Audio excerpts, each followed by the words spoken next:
Welcome to Top 100 Most Famous Poems of English Literature. Don't forget to subscribe to our channel. Number 30. The Lady of Shalott, 1833 version by Alfred, Lord Tennyson. Part 1. On either side the river lie long fields of barley and of rye, that clothe the wold and meet the sky, and through the field the road runs by to many-towered Camelot, the yellow-leaved water lily, the green-sheathed daffodilly tremble in the water chilly round about Shalott. Willows whiten, aspens shiver. The sunbeam showers break and quiver in the stream that runneth ever by the island in the river flowing down to Camelot. 4 grey walls and 4 grey towers overlook a space of flowers, and the silent island bowers the Lady of Shalott. Underneath the bearded barley, the reaper, reaping late and early, hears her ever chanting cheerly, like an angel, singing clearly, o'er the stream of Camelot. Piling the sheaves in furrows airy, beneath the moon, the reaper weary listening whispers, "'Tis the fairy Lady of Shalott." The little isle is all inrailed with a rose fence, and overtrailed with roses. By the marge unhailed the shallop flitteth silken sailed, simming down to Camelot. A pearl garland winds her head, she leaneth on a velvet bed, full royally apparelled, the Lady of Shalott. Part 2. No time hath she to sport and play, a charmed web she weaves alway. A curse is on her, if she stay her weaving, either night or day, to look down to Camelot. She knows not what the curse may be, therefore she weaveth steadily, therefore no other care hath she, the Lady of Shalott. She lives with little joy or fear. Over the water, running near, the sheep bell tinkles in her ear. Before her hangs a mirror clear, reflecting towered Camelot. And as the mazy web she whirls, she sees the surly village churls and the red cloaks of market girls pass onward from Shalott. Sometimes a troop of damsels glad, an abbot on an ambling pad, sometimes a curly shepherd lad, or long-haired page in crimson clad, goes by to towered Camelot, and sometimes thro' the mirror blue the knights come riding 2 and 2, she hath no loyal knight and true, the Lady of Shalott. But in her web she still delights to weave the mirror's magic sights, for often thro' the silent nights a funeral, with plumes and lights and music came from Camelot, or when the moon was overhead came 2 young lovers lately wed. I am half sick of shadows, said the Lady of Shalott. Part 3. A bow shot from her bower eaves, he rode between the barley sheaves. The sun came dazzling thro' the leaves, and flammed upon the brazen greaves of bold Sir Lancelot. A red cross knight for ever kneeled to a lady in his shield, that sparkled on the yellow field, beside remote Shalott. The gemmy bridle glittered free, like to some branch of stars we see hung in the golden galaxy. The bridle bells rang merrily as he rode down from Camelot, and from his blazoned baldric slung a mighty silver bugle hung, and as he rode his armor rung, beside remote Shalott. All in the blue unclouded weather thick jeweled shone the saddle leather, the helmet and the helmet feather burned like one burning flame together, as he rode down from Camelot. As often thro' the purple night, below the starry clusters bright, some bearded meteor trailing light, moves over green Shalott. His broad clear brow in sunlight glowed, on burnished hooves his warhorse trode, from underneath his helmet flowed his coal-black curls as on he rode down from Camelot. From the bank and from the river he flashed into the crystal mirror, Tira-lira, tira-lira, sang Sir Lancelot. She left the web, she left the loom, she made 3 paces thro' the room, she saw the water flower bloom, she saw the helmet and the plume, she looked down to Camelot. Out flew the web and floated wide, the mirror cracked from side to side, the curse has come upon me, cried the Lady of Shalott. Part 4. In the stormy east wind straining, the pale yellow woods were waning, the broad stream in his banks complaining, heavily the low sky raining over towered Camelot. Outside the isle a shallow boat beneath a willow lay afloat. Below the carven stern she wrote, the Lady of Shalott. A cloud-white crown of pearl she died, all raimented in snowy white that loosely flew, her zone in sight clasped with one blinding diamond bright, her white eyes fixed on Camelot. Though the squally east wind keenly blew, with folded arms serenely by the water stood the queenly Lady of Shalott. With a steady stony glance like some bold seer in a trance, beholding all his own mischance, mute, with a glassy countenance, she looked down to Camelot. It was the closing of the day, she loosed the chain and down she lay, the broad stream bore her far away, the Lady of Shalott. As went to sailors while they roam, by creeks and outfalls far from home, rising and dropping with the foam, from dying swans wild warblings come blown shoreward, so to Camelot still as the boat had wound along the willowy hills and fields among, they heard her chanting her death song, the Lady of Shalott. A long-drawn carol, mournful, holy, she chanted loudly, chanted lowly, till her eyes were darkened wholly, and her smooth face sharpened slowly, turned to towered Camelot, for ere she reached upon the tide the first house by the waterside, singing in her song she died, the Lady of Shalott. Under tower and balcony, by garden wall and gallery, a pale, pale corpse she floated by, dead cold. Between the houses high, dead in towered Camelot. Knight and burgher, lord and dame, to the planked wharfage came, below the stern they read her name, the Lady of Shalott. They crossed themselves, their stars they blessed, knight, minstrel, abbot, squire, and guest. There lay a parchment on her breast, that puzzled more than all the rest, the well-fed wits of Camelot. The web was woven curiously, the charm is broken utterly, draw near and fear not, this is I, the Lady of Shalott. If you liked our selection, and want to develop your intellectual skills, or just to relax, please subscribe to our channel. youtube.com/AIReaders. And follow us. To listen quality poems written by the most famous poets of English literature and read by the most advanced artificial intelligence software. Thank you. Number 29. Fire and Ice. By Robert Frost. Some say the world will end in fire, some say in ice. From what I've tasted of desire I hold with those who favor fire. But if it had to perish twice, I think I know enough of hate to say that for destruction ice is also great and would suffice. Number 28. Ode on a Grecian Urn. By John Keats. Thou still unravished bride of quietness, thou foster child of silence and slow time, sylvan historian, who canst thus express a flowery tale more sweetly than our rhyme, what leaf-fringed legend haunts about thy shape of deities or mortals, or of both, in Tempe or the dales of Arcady? What men or gods are these? What maidens loath? What pursuit? What struggle to escape? What pipes and timbrels? What wild ecstasy? Heard melodies are sweet, but those unheard are sweeter, therefore, ye soft pipes, play on, not to the sensual ear, but, more endeared, pipe to the spirit ditties of no tone, fair youth, beneath the trees, thou canst not leave thy song, nor ever can those trees be bare, bold lover, never, never canst thou kiss, though winning near the goal yet. Do not grieve, she cannot fade, though thou hast not thy bliss, forever wilt thou love, and she be fair. Ah, happy, happy boughs, that cannot shed your leaves, nor ever bid the spring adieu, and, happy melodist, unwearied, forever piping songs forever new, more happy love. More happy, happy love. Forever warm and still to be enjoyed, forever panting, and forever young, all breathing human passion far above, that leaves a heart high sorrowful and cloyed, a burning forehead, and a parching tongue. Who are these coming to the sacrifice? To what green altar, O mysterious priest, lett'st thou that heifer lowing at the skies, and all her silken flanks with garlands dressed? What little town by river or seashore, or mountain built with peaceful citadel, is emptied of this folk, this pious morn? And, little town, thy streets for evermore will silent be, and not a soul to tell why thou art desolate, can e'er return. O Attic shape, fair attitude, with breed of marble men and maidens overwrought, with forest branches and the trodden weed, thou silent form, dost tease us out of thought as doth eternity, cold pastoral. When old age shall this generation waste, thou shalt remain, in midst of other woe than ours, a friend to man, to whom thou say'st street beauty is truth, truth beauty, that is all ye know on earth and all ye need to know. Don't forget to subscribe to our channel. Number 27. Thanatopsis. By William Cullen Bryant. To him who in the love of nature holds communion with her visible forms, she speaks a various language, for his gayer hours she has a voice of gladness, and a smile and eloquence of beauty, and she glides into his darker musings, with a mild and healing sympathy, that steals away their sharpness, ere he is aware, when thoughts of the last bitter hour come like a blight over thy spirit, and sad images of the stern agony, and shroud, and pall, and breathless darkness, and the narrow house, make thee to shudder, and grow sick at heart, go forth, under the open sky, and list to nature's teachings, while from all around, earth and her waters, and the depths of air, comes a still voice, yet a few days, and thee the all-beholding sun shall see no more in all his course, nor yet in the cold ground, where thy pale form was laid, with many tears, nor in the embrace of ocean, shall exist thy image.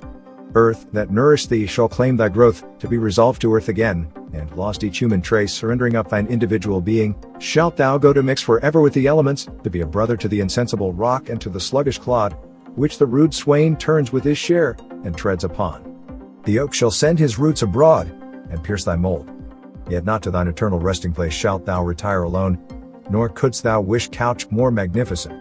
Thou shalt lie down with patriarchs of the infant world, with kings, the powerful of the earth, the wise, the fair forms, and hoary seers of ages past, all in one mighty sepulchre. The hills rock-ribbed and ancient as the sun, the vales sketching in pensive quietness between, the venerable woods, rivers that move in majesty, and the complaining brooks that make the meadows green, and poured round all old ocean's grey and melancholy waste, are but the solemn decorations all of the great tomb of man. The golden sun, the planets, all the infinite host of heaven, are shining on the sad abodes of death, through the still lapse of ages. All that tread the globe are but a handful to the tribes that slumber in its bosom. Take the wings of morning, and the Barcan desert pierce, or lose thyself in the continuous woods where rolls the Oregon, and hears no sound, save his own dashings, yet the dead are there, millions in those solitudes, since first the flight of years began, have laid them down in their last sleep, the dead reign there alone. So shalt thou rest, and what if thou withdraw unheeded by the living, and no friend take note of thy departure?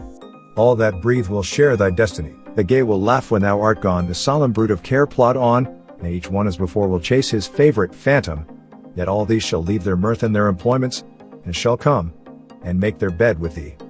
As the long train of ages glide away, the sons of men, the youth in life's green spring, and he who goes in the full strength of years, matron, and maid, and the sweet babe, and the gray-headed man, shall one by one be gathered to thy side, by those, who in their turn shall follow them.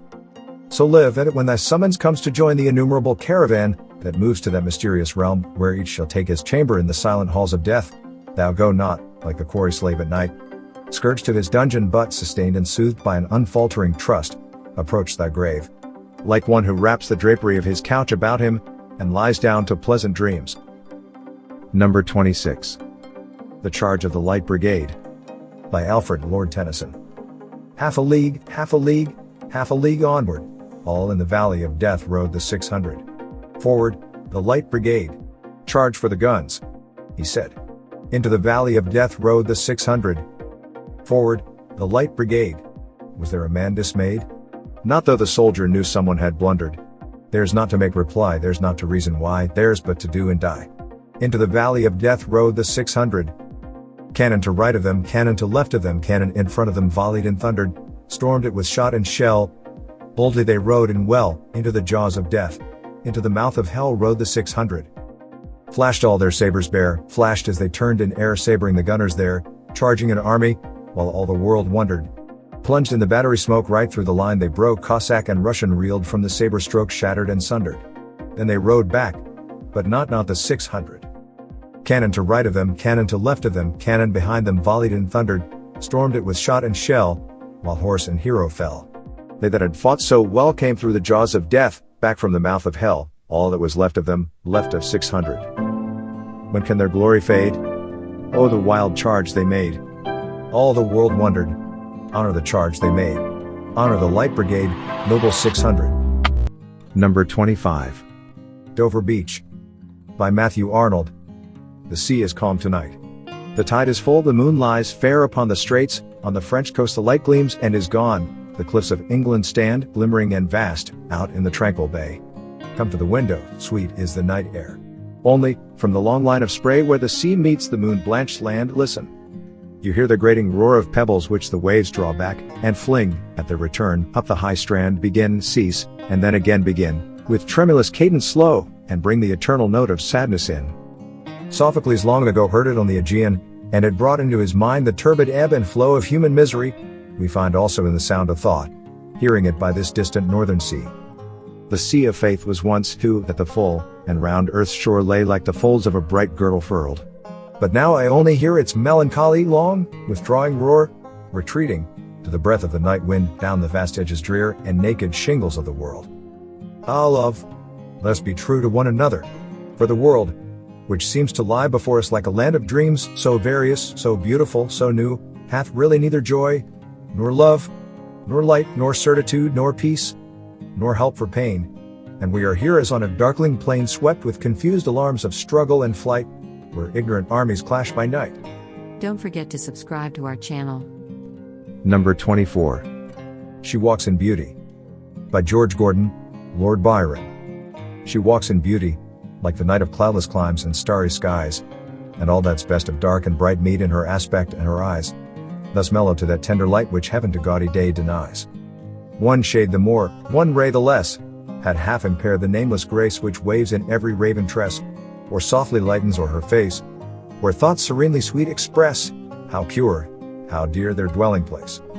And on that cheek, and o'er that brow, so soft, so calm, yet eloquent, the smiles that win, the tints that glow, but tell of days in goodness spent, a mind at peace with all below, a heart whose love is innocent. Number 23. Sonnet 43, How Do I Love Thee? By Elizabeth Barrett Browning. How do I love thee? Let me count the ways. I love thee to the depth and breadth and height my soul can reach, when feeling out of sight for the ends of being and ideal grace. I love thee to the level of every day's most quiet need, by sun and candlelight. I love thee freely, as men strive for right. I love thee purely, as they turn from praise.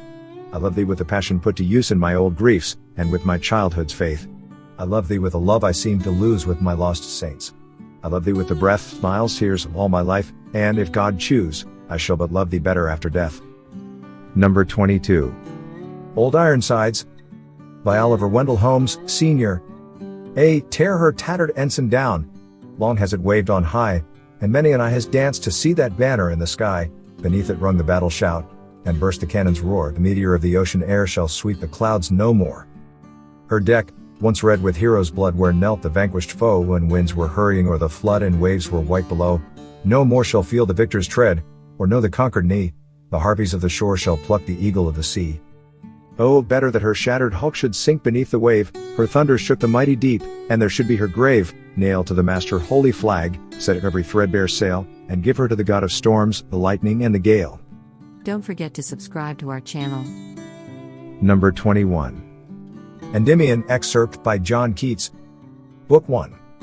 A thing of beauty is a joy forever, its loveliness increases, will never pass into nothingness, but still will keep a bower quiet for us, and a sleep full of sweet dreams, and health, and quiet breathing. Therefore in every morrow, are we wreathing a flowery band to bind us to the earth, spite of despondence, of the inhuman dearth of noble natures, of the gloomy days, of all the unhealthy and or darkened ways made for our searching, yes, in spite of all some shape of beauty moves away the pall from our dark spirits. Such the sun, the moon, trees old and young, trotting a shady boon for simple sheep, and such are daffodils with the green world they live in, and clear rills that for themselves a cooling covert make 'gainst the hot season. The mid-forest brake, rich with a sprinkling of fair musk-rose blooms, and such too is the grandeur of the dooms we have imagined for the mighty dead. All lovely tales that we have heard or read, an endless fountain of immortal drink, pouring unto us from the heaven's brink.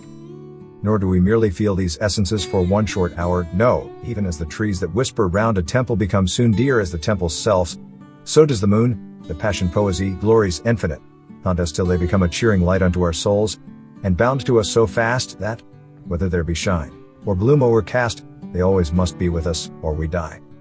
Therefore, 'tis with full happiness that I will trace the story of Endymion. The very music of the name has gone into my being, and each pleasant scene is growing fresh before me as the green of our own valleys, so I will begin now while I cannot hear the city's din, now while the early budders are just new, and run in mazes of the youngest hue about old forests, while the willow trails its delicate amber, and the dairy pails bring home increase of milk. And, as the year grows lush in juicy stalks, I'll smoothly steer my little boat, for many quiet hours, with streams that deepen freshly into bowers. Many and many a verse I hope to write, before the daisies, vermeil rimmed and white, hide in deep herbage, and ere yet the bees hum about globes of clover and sweet peas, I must be near the middle of my story. Oh, may no wintry season bare and hoary, see it half finished, but let autumn bold, with universal tinge of sober gold, be all about me when I make an end. And now, at once adventuresome, I send my herald thought into a wilderness, there let its trumpet blow, and quickly dress my uncertain path with green, that I may speed easily onward, thorough flowers and weed. This was part 8 with the positions from 30 to 21 of our top 100 best poems of English literature.